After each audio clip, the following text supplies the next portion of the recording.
So the question is, who are the non-playing character in the society? But before I can answer that question, to give people a proper understanding of that, I have to talk about this is chapter 4 now, right?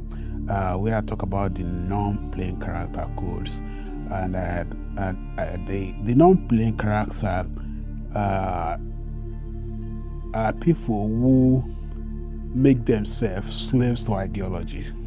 The ideologies like tribalism and religion ideology and political parties, people who make themselves slave to that, they become non-playing characters because they are no longer acting on their own accord. They no longer think as individual.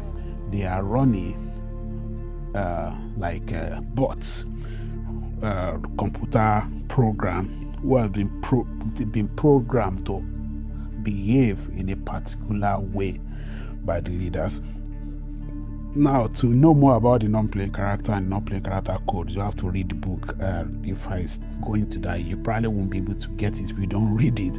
But it's just that each of us, we have non-playing character codes in our making. That's in our mind. If you look at the mind like a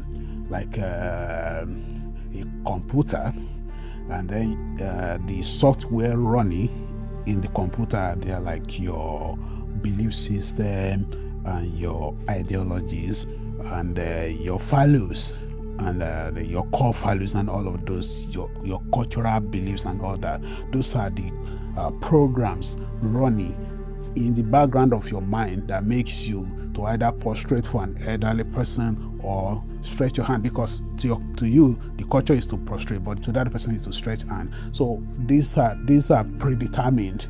They're just predetermined. So these codes are running unconsciously, but they determine what we do. Some of these codes, they are very quiet. They don't act until when they are called on, and when they become active, they can turn an individual to an automaton, like a bot, like I said earlier, because they take over every of your functioning, and then they direct you to a particular thing, which is, like I said, ideological thinkings like religion, tribe, politics.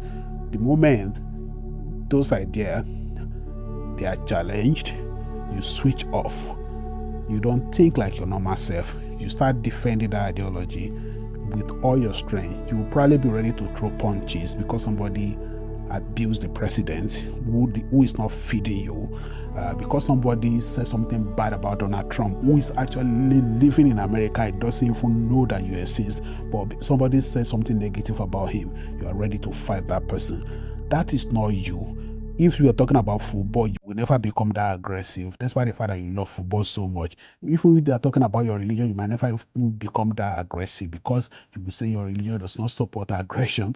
But somebody says something about Tinubu or about Donald Trump, you will become a violent person, because the non-play character code in your brain has been switched on, and it has taken over your whole system, and you are ready to fight for what you think you believe in.